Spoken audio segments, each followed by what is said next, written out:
તો આ તો હું સ્પોર્ટ્સમેન સ્પિરિટ વાળો આવ્યો તારી મદદે, બાકી તો આવું નહીં કે એમ છેલ્લે છેલ્લે યાદ કર્યો મને, તોય આઈને ઉભો રહ્યો કે પેલા તો તારા પતિઓને સંભાળ્યા, દ્રોણને સંભાળ્યા, તે પોતાની જાતને સંભાળી, કોઈ મદદમાં એને છેલ્લે મને યાદ કર્યો છે.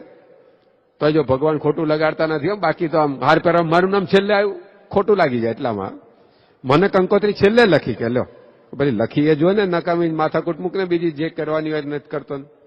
પણ આવી વાતો ખોટું લાગી જાય. ભગવાન ખોટું લગાડ્યું કે મને છેલ્લે યાદ કર્યો. ભગવાન પહોંચી ગયા. એક ચીથરીના બદલામાં 999 ચીર આપ્યા. ગુણાત્યાન સ્વામી એટલે બોલ્યા કે દુનિયાની અંદર દાન તો લોકો ઘણા કરે છે, પણ દ્રૌપદીની ચીથરી, સુદામાના તાંદુલ અને વિદુરની ભાજી એટલું લખાયું, બાકી બધું ભૂલાઈ ગયું. હવે આ ત્રણેય વસ્તુમાં શું આપ્યું? દુનિયામાં સાંજે દાન તો ઘણા કરે છે, કેટલું લોકો અન્નદાન કરે છે કે નથી કરતા? સદાવ્રતો ચલાવે છે કે નથી ચલાવતા? અન્ન ક્ષેત્રો ચલાવે છે કે નથી ચલાવતા? વસ્ત્રદાન કેટલું લોકો કરે? ખટારાઓ ભરીને કપડાઓનું દાન કરતા હોય લોકો. પણ સ્વામી કે બધું ભૂલાઈ ગયું. અને દ્રૌપદીની ચીથરી, વિદુરની ભાજી અને સુદામાના તાંદુલ આટલું લખાયું. કેમ લખાયું? એ કારણ કે યોગ્ય જગ્યાએ દાન કર્યું.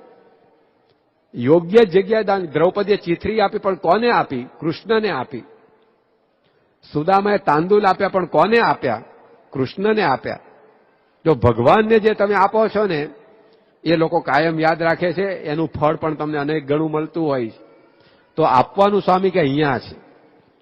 ભગવાનના માટે જે ભાગ કાઢે છે એ હંમેશા મેળવે છે. કોઈ દાડો એના ઘરમાં ખૂટતું નથી, કોઈ દાડો એને પસ્તાન વારો આવતો નથી. તો અહીંયા આપણને ગુણાત્યાન સ્વામી એટલે કહે છે કે જેને વ્યવહારે સુખી થવું હોય એને ભગવાનનો પોતાની આવકમાંથી 10મો 20મો ભાગ કાઢવો. કોઈ દાડો વ્યવહારે દુઃખ નહીં આવવા દે. બધી પ્રકારે તમારી રક્ષા કરશે ભગવાનને સંત. તો આપણને એ સ્વામીએ સમજાવ્યું કે વ્યવહારે સુખી થવા માટે એક વીરજી સોની હતા, મૂળીમાં રહેતા હતા. સુરેન્દ્રનગરની બાજુમાં છે ને મૂળી ગામ, ત્યાં વીરજી સોની રહેતા હતા. એકવાર બ્રહ્માનંદ સ્વામી પાસે ગયા અને બ્રહ્માનંદ સ્વામીને કહ્યું કે સ્વામી મારે આ જરા વ્યવહારમાં સંકટ આવ્યું છે, એ દૂર થાય એવા કંઈ આશીર્વાદ આપો. અને જો મારી મુશ્કેલી દૂર થશે ને તો તમે કહો એટલી સેવા હું મંદિરમાં કરીશ. બ્રહ્માનંદ સ્વામીએ મહારાજને પ્રાર્થના કરીને આશીર્વાદ આપ્યા કે જાઓ ભાઈ, તમારું કામ પૂરું થઈ જાય અને જે વિઘ્ન આવ્યું છે દૂર થઈ જાય. અને સ્વામીના આશીર્વાદથી પેલા વીરજી સોનીનો પ્રશ્ન ઉકલી ગયો. એટલે વીરજી સોની બ્રહ્માનંદ સ્વામી પાસે આવ્યા કે સ્વામી તમારા આશીર્વાદથી મારું કામ પૂરું થઈ ગયું છે, હવે તમે કહો એ સેવા હું મંદિરમાં કરું. તમે કહો તો હું ચાંદીના કમાડ કરાવી દઉં મંદિરમાં, તમે કહો તો હું મંદિરને આટલી જમીન ભેટમાં આપું, તમે કહો તો હું આમ પાકા થાળ બાંધી દઉં મંદિરમાં. ત્યારે બ્રહ્માનંદ સ્વામીએ કહ્યું કે ભાઈ એવી કોઈ જરૂર નથી, પણ તમે ઠાકોરજીનો નિયમિત 10મો ભાગ કાઢવાનું રાખજો. તમારી જે આવક થાય એમાંથી ઠાકોરજી માટે 10મો ભાગ તમે કાઢજો. પેલા કે સ્વામી ભલે. અને વીરજી સોની બ્રહ્માનંદ સ્વામીના કહેવાથી આ 10મો ભાગ આવકનો કાઢતા ગયા તો તદ્રુપાનંદ સ્વામીની વાતો નામનું પુસ્તક છે આપણા સંપ્રદાયમાં. એમાં લખ્યું છે કે ઘરમાં રૂપિયા રાખવાની જગ્યા રહી નહીં, એટલી આવક ભેગી થઈ કે આમ કઈ જગ્યાએ સંપત્તિ મૂકવી એ પ્રશ્ન આવ્યો. તો જો 10મો ભાગ ખાલી ઠાકોરજીનો કાઢવાનો ચાલુ કર્યો, એમાં તો તદ્રુપાનંદ સ્વામી કહે છે કે એને ઘરમાં પૈસા રાખવાની જગ્યા ના રહી, એટલું મહારાજે સામે એને આપ્યું. તો હરિને ભજતા હજી કોઈની લાજ જતા નથી જાણી, એમ હરિને આપતા પણ હજી કોઈની લાજ જતા જાણી નથી. તમે કેટલાને પૈસા આપ્યા છે ને કેટલાને ગયા હશે જોજો. આપીને પછી કોણે લીધા ને કોણે દીધા ફરી જાય માણસ. આમ લખત કર્યું હોય ને તોય પાછા ન આપે. પણ અહીંયા એવું નથી. અહીંયા તો મહારાજને આપણે જેટલું આપીએ એટલું એ પાછું અનંત ગણું કરીને આપે, 2-5 ગણું નહીં. બોચાસણની બાજુમાં ધર્મજ ગામ છે, એ ધર્મજ ગામમાં પ્રતિષ્ઠા થતી હતી.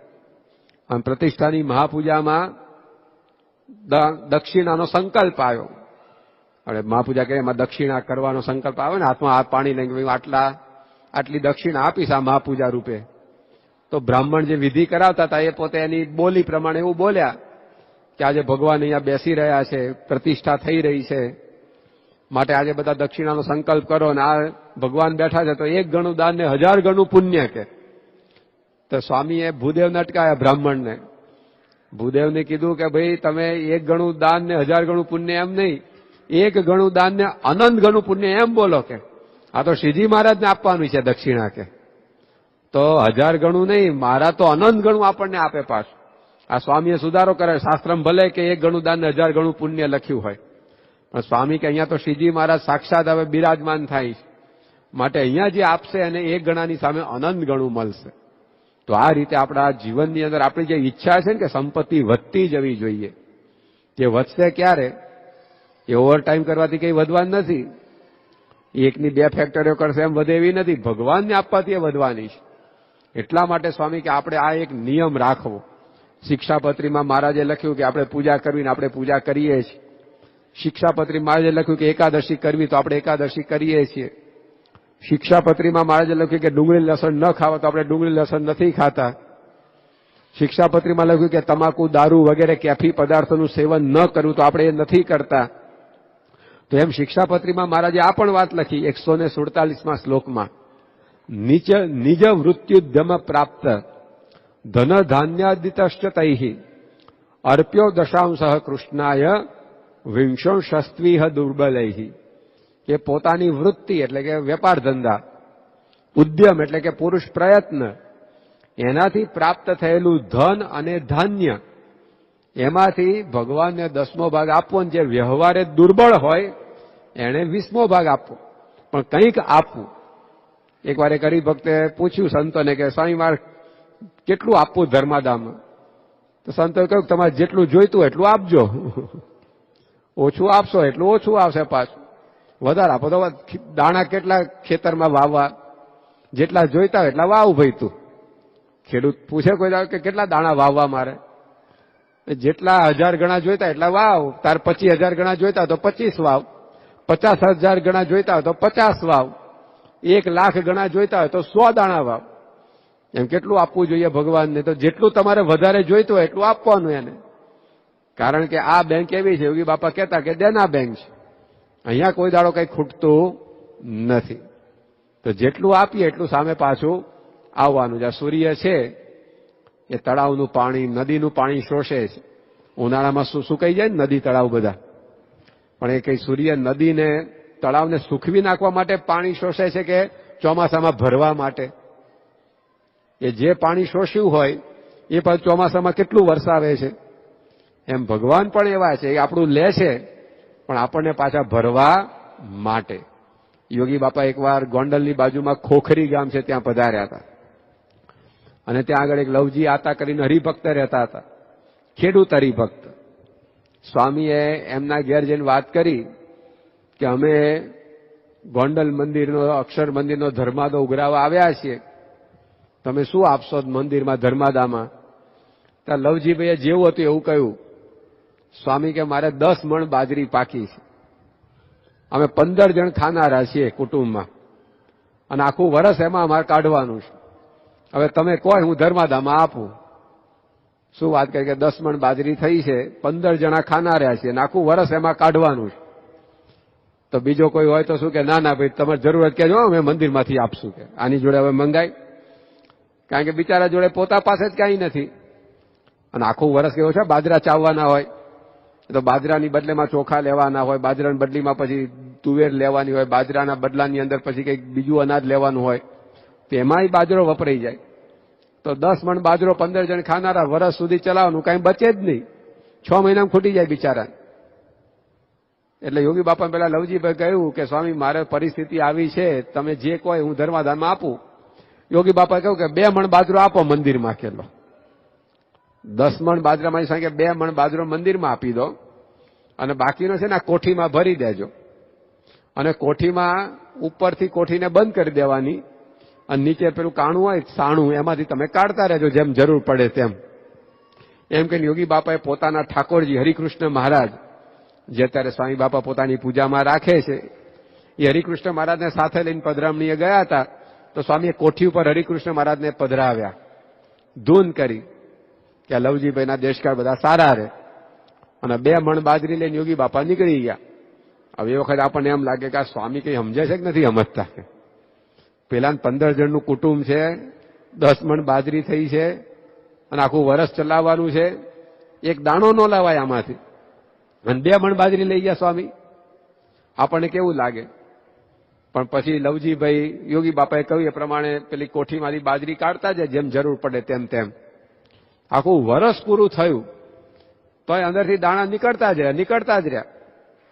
પછી નવી બાજરી ખેતરમાં તૈયાર થઈ અને એ ઘરમાં આવવાની હતી. એટલે લવજીભાઈને થયું કે હવે નવી જૂની બાજરી બે ભેગી કોઠીમાં કરવી, અને કરતા જૂની છે કાઢી લઈએ. અને કેટલી બચી હશે? માંડ 2-5 કિલો બચી હોય, કારણ કે આખું વરસ એમાંથી કાઢું છે આપણે. 8 મણ બાજરો આખું વરસ વાપર્યો તો કેટલો વધ્યો? થોડા ઘણા દાણા પડ્યા હશે. એમ કહીને આપણે કોઠી ઉગાડી, અંદર 8 મણ બાજરી એઝ ઇટ ઇઝ એમની એમ હતી. લો, એમની એમ બાજરી હતી બધી. તો આપવાની અંદર મળ્યું કે ગયું? યોગી બાપાને આપ્યું, તેમાં ફાવી કોણ ગયું? યોગી બાપા કે લવજી આતા? તો આપણે લાભ ખાટવો હોય તો સાહેબ કે આપવાનું. આપણા ઘરની અંદર કોઈ દાડો વ્યવહારે સ્વામી દુઃખ આવવા દેશે નહીં.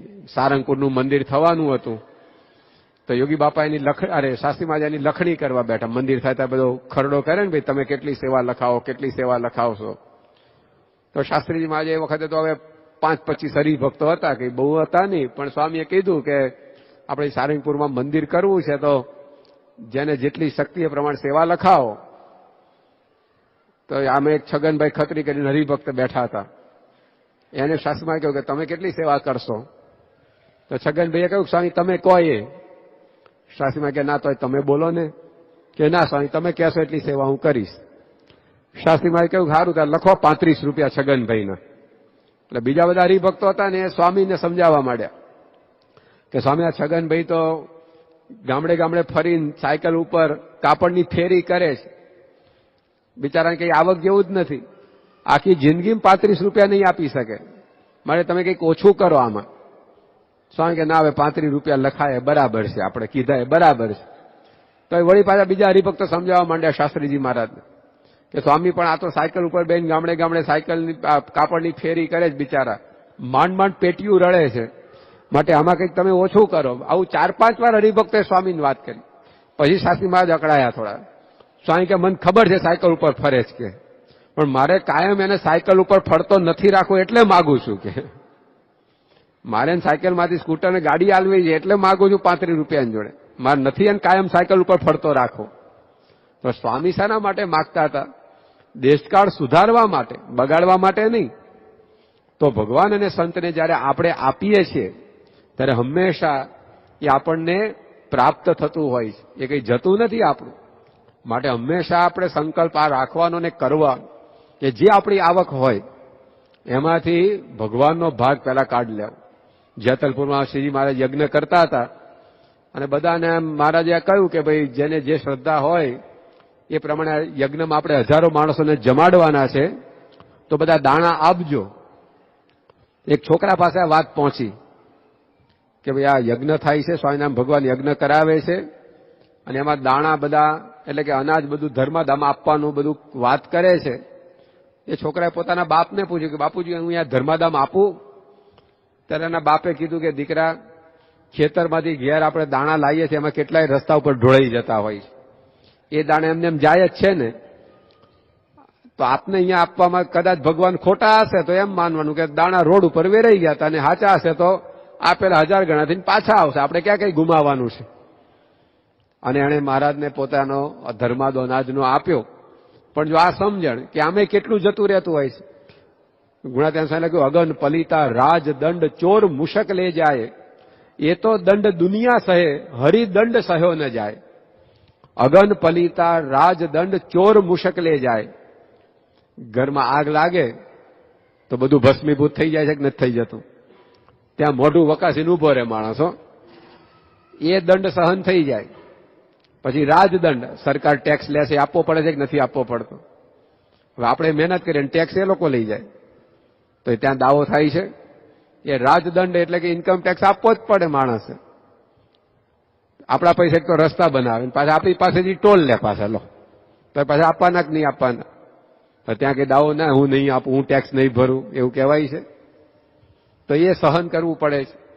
ચોર આવીને લઈ જાય, ત્યાં માણસ મોં વકાસીને ઉભો રહી જતો હોય છે.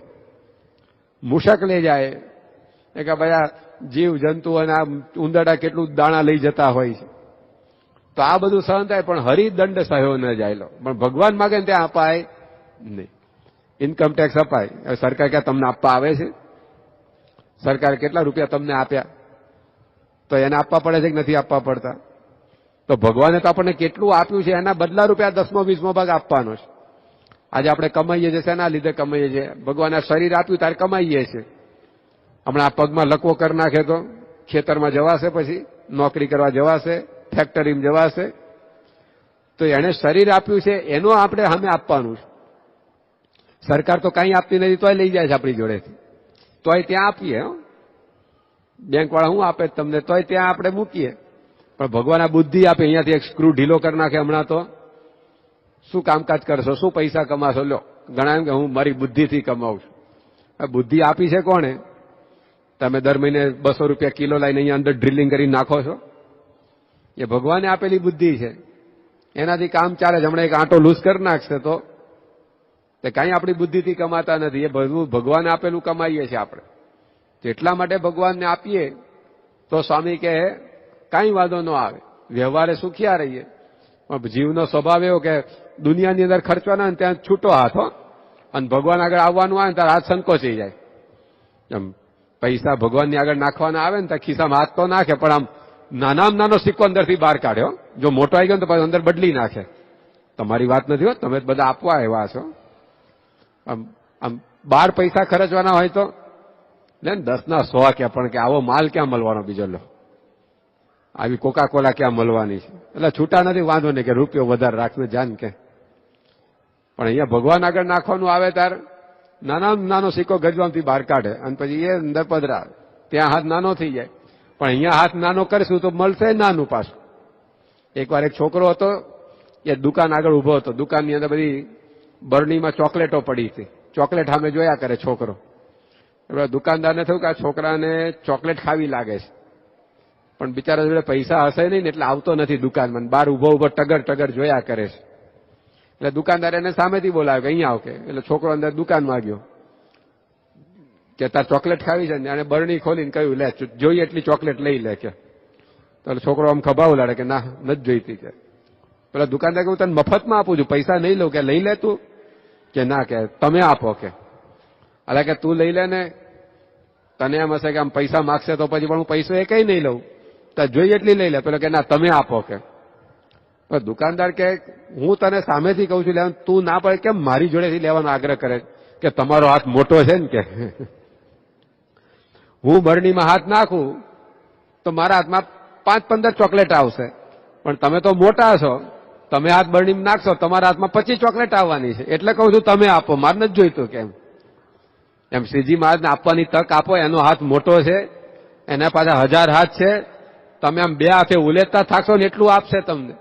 પણ આપણે એને અવસર જ નથી આપતા આપવાનો. બોલો, આપણે શ્રીજી મહારાજને અવસર જ નથી આપતા કે હા મહારાજ લો. કારણ કે આપણે એક દાણો વાવીએ તો 1000 આપે ને.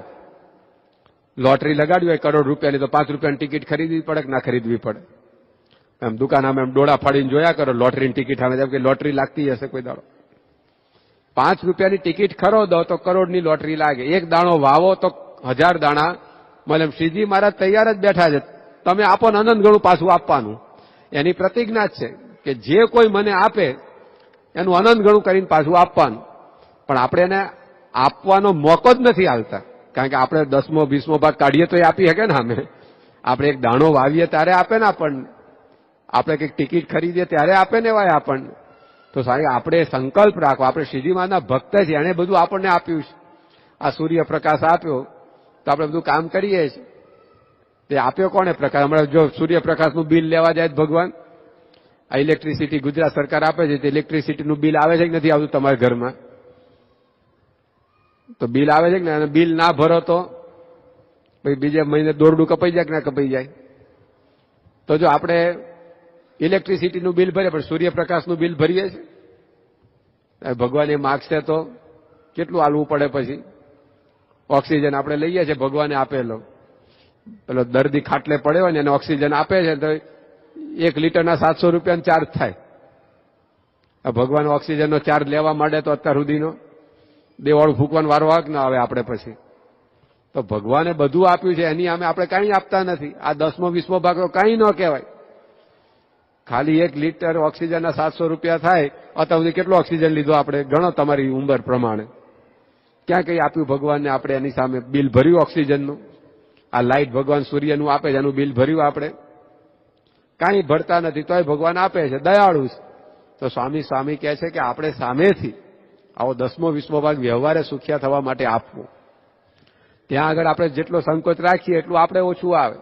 યોગી બાપા મુંબઈમાં હતા અને એક હરિભક્ત આવ્યા અને સ્વામીએ પૂછ્યું કે કેટલો પગાર તમારો? પેલા હરિભક્ત આમ જરા જમાનાના ખાધેલ હશે એટલે એને કહ્યું કે આ પગાર પૂછાડું કંઈક માગવાના હશે, સેવા બેવા કંઈક. એટલે એનો પગાર હતો આમ 500 રૂપિયા અને આમ હતો 1400 રૂપિયા. પણ એને શું કહ્યું કે બાપા 500 રૂપિયા મળે છે. બાપાએ ધબ્બો મળ્યો, જાઓ 700 થઈ જશે કે. અને એ દાડે નોકરી કંઈક વાંકમાં તો 1400 ના 700 કરી નાખ્યા પેલા બોસે એને. તો રડતો રડતો યોગી બાપા પાસે આવ્યો કે બાપા તમારા આશીર્વાદ લીધા મારું તો નખો જ ગયું કે. બાપા કે અમારા આશીર્વાદથી કોઈ દાડ કોઈનું કઈ નખો જ ના જાય, ઉલટાનું બગડેલું એ સારું થાય. તમે આવું કેમ બોલો છો? કે બાપા તમે હવાર આશીર્વાદ આપ્યા ને કે જાઓ તમારો પગાર 700 થઈ જશે. બાપા કે આપ્યા હતા કે 700 થઈ ગયા. બાપા કે સારું થયું ને 200 વધ્યા. અરે કે 700 ઓછા થયા, હું 200 વધ્યા કે. બાપા કે એવું કેમ નતું? કે 1400 પગાર હતો પણ મેં તમારી આગળ 500 કીધો અને તમે 200 વધાર્યા તો 700 થયો. તો માથું કૂટ્યું, આરું 1400 કીધો હતો, આ તો 2000 કરવા બેઠા હતા. પણ ત્યાં સંકોચ રાખ્યો તો ત્યાં આગળ કપટ રખાતું હશે કોઈ દાડો? અહીંયા સાપ બધે વાંકો ચૂકો હાલે, પણ દર આવતા તો સીધા થવું પડે કે ન થવું પડે? એમ જો યોગી બાપાને તો એનો પગાર વધારવો હતો પણ ત્યાં ઓછો કીધો, હા ઓછો થઈ ગયો બિચારા. લો તો આપણે અહીંયા બીજી બધી જગ્યા વાપરવામાં સંકોચ રાખવો, અહીંયા આપવામાં કોઈ દાડ સંકોચ ના કરવો. અહીંયા મળવાનું જ છે તમને, એ પાછું સામે આવવાનું જ છે. ગઢડામાં એ મહારાજ મંદિર બંધાવતા હતા અને ત્યાં આગળ એક ડોશીમાં દર્શન કરવા આવ્યા. મહારાજે ડોશીને પૂછ્યું કે ડોશી કઈ મરણ મૂડી ભેગી કરી છે કે નહીં તમે? ડોશીએ આમ જોરદાર બધા મેં વાગે એમ જમાનાના ખાધેલ સમજી ગયા કે આ મંદિર બંધાય છે, મરણ મૂડીનું પૂછે હાડું કંઈક માગશે હવે. એટલે મહારાજને કીધું કે હા મહારાજ મરણ મૂડી ભેગી થઈ છે અને 5000 મરણ મૂડીમાં અત્યાર સુધી બચાઈને ભેગા કર્યા છે. મારે કે અમારા મંદિર બંધાય છે, એમાં જરૂર પડી તમે 5000 રૂપિયા અમને આપશો? ડોશી કે હા મહારાજ તમે માગો ન અપાય મારાથી તો મારા જીવતરમાં ધૂળ પડી કહેવાય કે હમણાં ઘેરથી લઈને આવી જાઓ. અને ડોશી ઉપડ્યા. લોકોને એમ લાગ્યું કે આ ડોશી ખરેખર આજ્ઞા પાલક, મહારાજે કીધું નથી મરણ મૂડી લેવા ગયા. પણ ડોશી જતા જતા મલકાતા હતા કે સારું થયું 20000 ન કીધા, આ તો બધા માગી લે કે 5000 કીધા ને 5000 15000 તો આપણી પાસે રહેશે ને કે, કારણ કે મરણ મૂડી હતી 20000. પણ સમજી ગયા હતા કે આ મહારાજ મંદિર બંધાવે ને પૂછે છે એટલે માગી જ લેશે જેટલું કહીશું એટલું. એટલે એને 5000 કીધા હતા. 5000ની પોટલી લાઈન મહારાજને આપી કે લો મહારાજ આ 5000ની સેવા. મહારાજે હરજી ઠક્કરને કહ્યું કે લો આ સેવા સાચવી રાખજો, અમે માગીએ તારે અમને આપજો. અને ડોશી તો ગયા. એ જ રાત્રે ડોશીને ઘેર ચોર આયા અને જે કઈ હતા ને 15000 બધા ઉપાડીને જતા રહ્યા. બિચારા ડોશી રડતા રડતા મહારાજ પાસે આયા. મહારાજ તમારી સેવા કરીને મારે તો દેવાળું ફૂંકવાનો વારો આવ્યો કે. મારે કે શું થયું? કે રાત્રે ઘેર ચોર આયા. મારે કે ચોર આવે તમારે ક્યાં ચિંતા કરવાની જરૂર હતી? તમે જે હતું એ તો બધું મને આપી દીધું હતું. તમારે ચોર આવ્યો તો ક્યાં એના હાથમાં કઈ આવવાનું હતું? કે મહારાજ 15000 લઈ ગયા. મારે કે ક્યાંથી લઈ ગયા? તમે તો બધી મરણ મૂડી મને આપી દીધી હતી. મહારાજ 20000 હતી ને 5000 કીધા, 5000 આપ્યા, 15000 જતા રહ્યા. મહારાજે પેલા 5000 મંગાયા કે લાવો પાછા કે, અને ડોશીને આપ્યા કે લો અમારે તો તમારા 20000 બચાવવા હતા પણ અમને આપ્યા એટલા બચાવીને રાખ્યા એટલા ગયા, લા લઈ જા પાછી કે જા. ત્યારે ડોશી માથું કૂટવા બેઠી કાઢું કે ક્યાં 20000 નો આપ્યા, અને ક્યાં રાખવા હતા? એ તો બધા આપણા બચાવવા માંગતા હતા પણ પોતાના કરીને રાખ્યા એટલા ગયા અને ભગવાનને આપ્યા એટલા બચ્યા. તો તમારે કેટલા બચાવવા છે હવે નક્કી કરજો તમે. તમારે લાખ બચાવવા હોય તો લાખ આપવાના તો એટલા બચશે, ન તો લઈ જશે, રાજદંડ લઈ જશે, બીજા ત્રીજા બધા વેડફાઈ જશે આમને તેમ. આપેલું અહીંયા લેખે લાગે છે. એટલે જ ગુણાત્યાન સ્વામી બોલ્યા કે જેને રોટલા જોઈતા હોય એને 10મો ભાગ કાઢો, જે દાડ રોટલા ન મળે દાડ અમને પૂછજો કે લો. બાર ગેરંટી કોણ આપે? LIC વાળા આવી ગેરંટી નથી હાલતા. જોજો શું બોલ્યા ગુણાત્યાન સ્વામી કે જેને રોટલા જોઈતા હોય એને 10મો ભાગ કાઢવો એટલે કે ખાવા પીવાનું જોઈતું હોય, વ્યવહારે સુખી થવું હોય, 10મો ભાગ કાઢવાનો. સ્વામી કે 10મો ભાગ આપતા તમે સુખી ના થાવ તો અમને કહેજો પછી. લો સ્વામી અમને કહેજો, બન્યું જ નથી આવું ઇતિહાસમાં. સ્વામી આમ ગેરંટી સાથે વાત કરે છે. તો આપણે પણ સત્સંગી તરીકે આપણી એક ફરજ છે, આપણી આ ભક્તિ છે કે જે ભગવાને આપણને આ બધું આપ્યું છે એ ભગવાનનો પણ એવો ભાગ કાઢવો. અમદાવાદની અંદર એક પ્રોફેસર રહેતા હતા, કાશીરામ દવે, અને એમનો પગાર આવે મહિને, એ પગાર લઈને સીધા પેલા મંદિરમાં જાય, પછી ધર્માદો આપીને પછી ઘેર જાય. કારણ કે એકવાર ઘેર જતા પછી મંદિરમાં વાગરા પડે. મંદિરમાંથી ઘેર જવામાં હેલું છે, પણ એકવાર બધા પૈસા મંદિર ઘરમાં જતા ને પછી ત્યાંથી 10મો ભાગ આ બાજુ આવો નગરો પડે પાછો. એટલે પોતે પગાર લઈ અને સીધા ક્યાં જાય? મંદિરમાં. અને મંદિરમાં ઠાકોરજી આગળ ઉમરો હોય ને, આપણે છે ને ઠાકોરજી આગળ પેલો ઓટલો, ત્યાં આગળ પોતાનો પગાર મૂકે અને મહારાજને પ્રાર્થના કરે કે મહારાજ, આ જે કંઈ પગાર આવ્યો છે ને બધા ઉપર અધિકાર તમારો છે. કારણ કે તમે જે બુદ્ધિ આપી એનાથી હું આ કમાયો છું. તમે હાથ પગ સારા રાખ્યા તો હું આ કમાઈ શક્યો છું. તમે હવા પાણી પ્રકાશ મને આપ્યા તો હું આ બધું કમાઈ શક્યો છું. માટે જે કંઈ પણ આ પગાર આવે છે ને બધો હકીકતમાં તો તમારો જ કહેવાય. પણ હું ગૃહસ્થ છું, મારે પણ પત્ની છોકરા ઘર બાર બધું છે, એટલે મારે ઘર બાર ચલાવવા માટે પૈસાની તો જરૂર પડે ને. એટલે 10મો ભાગ છે ને એમાંથી હું તમને આપું છું, 90% હું લઈને જઉં છું કે એમ કે ધર્મા તો 10મો ભાગ કાઢીને પછી 90% લઈને જાય. તો સમજણ કેવી કે ભગવાનના ભાગમાંથી હું લઉં છું. આપણે એવું માનીએ કે મેં 10મો ભાગ આપ્યો નહીં, એમનાથી 90% આપણે ઉપાડી લીધો એમ માનવાનું આપણે. બાકી 100% એમનું છે બધું. મેં કીધું ને હમણાં એક આંટો ઢીલો કરી નાખે તો શું કમાવું? દર મહિને 25,000ની આવક છે, ચલો એક સ્ક્રૂ ઢીલો થઈ ગયો, કેટલા આવે પછી મહિને? પછી 25,000 ખર્ચવા પડે એના માટે મેન્ટલ હોસ્પિટલમાં. આવે કશું નહીં પાછું. તો આપણે એવું માને છે કે 10મો ભાગ આપ્યો, 10મો ભાગ આપ્યો નહીં, ભગવાનમાંથી 90% ભાગ આપણે પડાઈને જતા રહીએ છીએ ભાઈ. તો જો આવી